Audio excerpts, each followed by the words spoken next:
जय श्री राम। शंखनाद में आपका स्वागत है। ममता बनर्जी इधर कभी कोर्ट में जाकर कभी सड़कों पर जाकर राजनीतिक ड्रामा कर रही हैं और उधर उनकी पार्टी में बगावत बढ़ती जा रही है। सांसदों की बगावत तो सबके सामने आ गई थी। अब विधायकों को लेकर भी ममता बनर्जी का डर बढ़ गया है और स्थिति ये है कि उन्हें खुद स्वीकार करना पड़ रहा है कि जो जाना चाहते हैं वो चले जाएं। ममता बनर्जी जो हार भी स्वीकार करने को तैयार नहीं है कि मैं तो हारी नहीं, हराया गया है, चुनाव आयोग ने हराया है, ये सब बातें कहती हैं। वही ममता बनर्जी एक गुप्त मीटिंग में, कमरे के अंदर बंद मीटिंग में हार भी स्वीकार करती हैं और ये भी स्वीकार करती हैं कि उनके विधायक उन्हें छोड़ना चाहते हैं, उनके नेता उन्हें छोड़ना चाहते हैं। ममता बनर्जी ने कालीघाट में जो उनका आवास है वहां पर उन्होंने बैठक की, उसमें विधायक भी मौजूद थे, सभी नहीं आए थे लेकिन कुछ विधायक मौजूद थे, दूसरे और नेता मौजूद थे, अभिषेक बनर्जी भी थे। ममता बनर्जी ने वहां पर सबसे पहले तो हार स्वीकार की कि हम हारे हैं लेकिन हार कर भी हम मजबूत होंगे, हम आगे बढ़ेंगे, ये सब बातें की। और वही जो वोट चोरी का आरोप वो लगाती है वो लगाया, लेकिन पार्टी की अपनी असली हार के कारण भी जरूर उन्होंने वहां पर चर्चा की कि हम क्यों हारे, पार्टी में क्या दिक्कतें हैं, ये सब बातें, कुछ बातें हुई, हालांकि खुलकर नहीं हुई। पर ममता बनर्जी ने यह भी कहा कि जो छोड़कर जाना चाहते हैं वो जाएं, उन्हें जाने दो, मैं फिर से इस पार्टी को खड़ा करूंगी, मैं फिर से मजबूत करूंगी। यानी कि आपकी पार्टी कमजोर है, आपकी पार्टी कमजोर हो जाएगी, आपके यहाँ से लोग जाना चाहते हैं, ये ममता बनर्जी को स्वीकार करना पड़ा है। अगर वाकई ऐसा है, आपकी पार्टी इतनी बेहतरीन अवस्था में है, आप हारी नहीं, हराया गया है, चुनाव आयोग ने हराया है, तो आपकी पार्टी से लोग जा क्यों रहे हैं, उनका आप पर विश्वास कम क्यों हो रहा है। ममता बनर्जी अंदर खाने से सब जानती हैं लेकिन बाहर दिखाने से डर लगता है, क्योंकि बाहर दिखाएंगे तो जो 10 जा रहे हैं वो 20 भी चले जाएंगे। लेकिन गुप्त मीटिंग में जो इनकी अपने विधायकों के साथ हुई, उन्होंने ये बात कही कि जो जाना चाह रहा है वो जाए।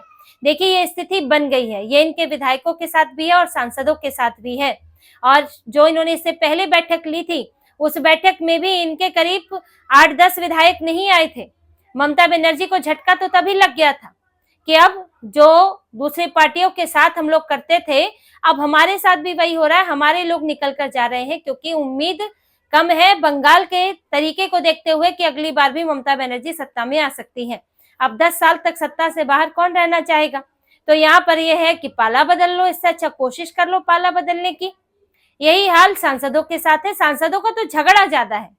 या कल्याण बनर्जी को इन्होंने क्या बनाया, इन्होंने चीफ विप बना दिया। काकोली घोष नाराज हो गई कि आपने, पहले तो चीफ विप मैं थी और कल्याण बनर्जी को हटाकर बनाया गया था, लेकिन अब आपने इन्हें बना दिया, किस आधार पर बना दिया। कल्याण बनर्जी के चीफ विप बनने से इनकी महिला नेता नाराज है। यहाँ महुआ मोइत्रा तक से झगड़ा हुआ था और इन्होंने, जो कल्याण बनर्जी इनके ऊपर आरोप है कि उन्होंने इस तरह की बातें व्हाट्सएप ग्रुप पर लिखी थी, महिला नेताओं के बारे में अपमानजनक बातें लिखी थी। और महुआ मोइत्रा ने तो इन्हें एक तरह से कह सकते हैं कीचड़ में रहने वाला जानवर तक बोल दिया था कि जिससे बात करने का मतलब है अपने ऊपर कीचड़ उड़ेलना। तो यहाँ तक बात आ गई थी चुनाव से पहले। तब तो ममता बनर्जी को लगता था कि अरे अब ये झगड़ा चल रहा है, इस वक्त अगर कल्याण बनर्जी को पर टिकी रही तो फिर बाकी सब नाराज हो जाएंगे। तो कल्याण बनर्जी को हटा दिया, काकोली घोष को बना दिया। लेकिन अब तो लगता है बाकी सब किस काम के। कल्याण बनर्जी तो वकील है, कोर्ट में केस लड़ रहे हैं, ममता बनर्जी को सपोर्ट मिलता है, लगातार उनके सामने खड़े रहते, उनके साथ दिखते रहते हैं और बयानबाजियां भी करते रहते हैं। तो कल्याण बनर्जी को फिर से इन्होंने इनाम दे दिया है। लेकिन ममता बनर्जी के मन बदलने से बाकियों का मन तो बदलता नहीं है। सुगबुगाहट शुरू हो गई है। काकोली घोष ने तो साफ तौर पर कहा था कि 4 दशक की निष्ठा का ये फल मिला है। बाकी महिला नेताओं में भी नाराजगी, महुआ मोइत्रा तो खासतौर से परेशान है। कल्याण बनर्जी जो है ममता बनर्जी के करीबी बन गए हैं और इस वक्त हालत यह है कि इनके लिए लोकसभा चुनाव भी मुश्किल होने जा रहा है। जो इस वक्त लहर है, आने वाले समय में वही स्थिति बनी रहती है। बीजेपी अपना बेहतर परफॉर्मेंस करके दिखाती है और जिस तरह से वोटर लिस्ट से फर्जी नाम कट चुके हैं, यहाँ पर इस बार पुलिस बीजेपी की है, तो आप वहां पर अब वो नहीं कर सकते हो जो फाल्टा में किया गया था, और ना ही जगह जगह जाकर धमकियां दे सकते हो। डायमंड हार्बर में तो ये खूब हुआ था कि जो ईवीएम है उस पर कमल के निशान के आगे ही चिट लगा दे और जीत गए अभिषेक बनर्जी। तो इसीलिए अब इस बार लोकसभा चुनाव भी ने मुश्किल नजर आ रहा है। तो सांसदों का भी कब मन बदल जाए ये कौन कह सकता है। यहाँ लोकसभा में तो ऐसे सांसद हैं जरूर जो पाला बदल सकते हैं। तो ममता बनर्जी के लिए इस वक्त ये जो टारगेट कर रही हैं बीजेपी को, ये शांति नहीं हो रही है, स्वीकार नहीं कर पा रही हैं। इन्हें लग रहा है कि अभी 4 दिन बाद फिर चुनाव हो जाएंगे, मैं इस तरह से हंगामा करूंगी तो उन 4 दिन बाद के चुनाव में जीत जाएंगी। लेकिन कुछ दिन ये सब ड्रामा करके शांत होंगी, समझ आने लगेगा कि मैं सत्ता से हट चुकी हूँ, 5 साल अभी बाहर ही रहना है, तो 5 साल चीखते चिल्लाते रहने का कोई मतलब नहीं है। मौके मौके की बात है, कुछ फैसलों पर चिल्लाएंगे, कुछ घटनाओं पर चिल्लाएंगे। तो अभी ये शांत होंगी और इसके बाद इनका टेंशन शुरू होने वाला है इनकी पार्टी से होने वाले इस्तीफे पर। और ममता बनर्जी को इसका अंदाजा है जो इस मीटिंग से पता चलता है। वहीं यहाँ तो अंदरूनी समस्या है और बाहर चल रही है जो कुकर्म किए गए हैं, जो गलत काम किए गए हैं, जो भ्रष्टाचार किए गए हैं, उनके जब काले चिट्ठे खुल रहे हैं, समस्या उसकी भी है। आरजी कार केस जिसमें टीएमसी फंस गई, यहाँ आरोपी कोई और मामला किसी और पर, लेकिन फंस गई टीएमसी, क्योंकि इसमें जो दोषी है वो तो जुड़ा पाया गया, लेकिन मामले को दबाने के लिए, मामले को शांत करने के लिए ये जो पुलिस और नेताओं की गठजोड़ हुआ वो अब खुलकर सामने आ रहा है। शुभेंदु अधिकारी सीएम ने जो कहा था कि मैं इस मामले की फिर से जांच कराऊंगा, और जो जिन लोगों ने, देखिए दोषी को तो सजा हुई है, लेकिन उससे पहले इस मामले को खराब करने की कोशिश किसने की, इस मामले में जो कार्रवाई समय रहते होनी चाहिए थी वो नहीं हुई, उसके पीछे कौन जिम्मेदार है उनको भी पकड़ा जाएगा। क्योंकि सिस्टम से जब तक ऐसे लोग नहीं हटेंगे तब तक किसी भी मामले में ठीक से जांच नहीं हो पाएगी।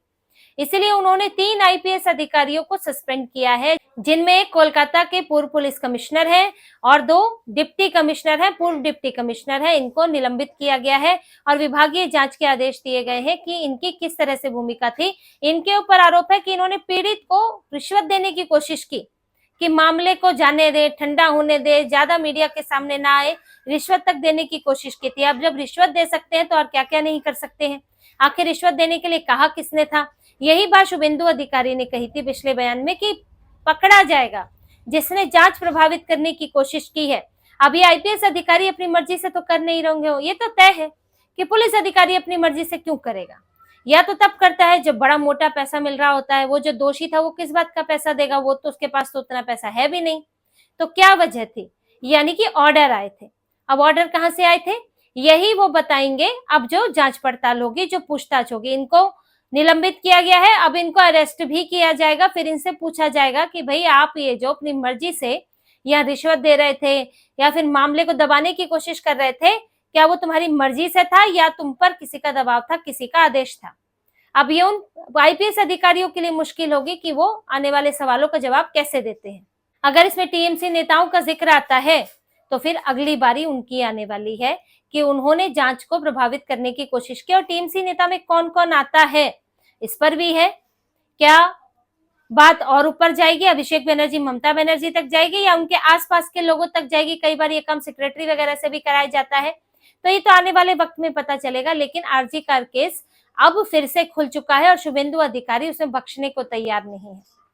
और यही दूसरे मामलों में भी हो रहा है, चाहे सुजीत बोस की गिरफ्तारी हो, चाहे दिलीप मंडल के घर पर छापेमारी हो, ममता बनर्जी के टीएमसी के ये जो सारे इनके गलत कारनामे हैं उनको फिर से उनकी खुदाई हो रही है और पुलिस उस पर कार्रवाई करेगी। और फिर वो जो रस्सी है वो कहाँ तक जाती है, उसका दूसरा सिरा कहाँ है? एक सिरा तो इधर है, दूसरा सिरा कहाँ पर जाकर जुड़ता है वो देखा जाएगा, फिर वहां से गिरफ्तारियां होंगी। तो ये आप इस बीच में लगातार कई मामले निकले हैं जिन पर ईडी भी एक्टिव है, जिन पर पुलिस भी एक्टिव है। और अभिषेक बनर्जी के खिलाफ एफआईआर तो सबके सामने है।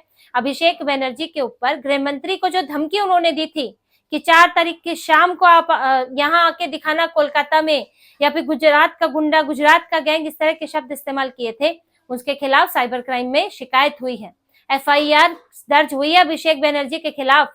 जो मुख्यमंत्री बनना चाह रहे थे इधर, उनके खिलाफ एफआईआर, और अब आगे चल के पूछताछ के लिए बुलाया जा सकता है, गिरफ्तारी भी हो सकती है, क्योंकि राष्ट्रीय सुरक्षा का मामला है। अपने गृह मंत्री को इस तरह की धमकी देने की कोशिश की है और ये बहुत जरूरी भी है, वरना तो इनकी देखा देखी और भी दूसरे इस तरह के बयान देंगे, इन्हीं की अपनी हिम्मत बढ़ती जाएगी। तो इसी हिम्मत को तोड़ना है और ये हिम्मत तभी टूटती है जब पुलिस की कार्रवाई होती है। तो शुभेंदु अधिकारी ने अपना रास्ता तय कर लिया है। एक तरफ बंगाल में प्रशासन व्यवस्था देखनी है, कानून व्यवस्था देखनी है, दूसरी तरफ ममता बनर्जी की पार्टी में भी खलबली पैदा करनी है, और ये सब एक साथ हो रहा है तो ममता बनर्जी की परेशानी बढ़ती जा रही है। तो इसी तरह की और खबरें और विश्लेषण आपके लिए लाते रहेंगे, हमसे जुड़े रहिए, सब्सक्राइब कीजिए, कमेंट कीजिए। बहुत बहुत धन्यवाद। जय श्री राम।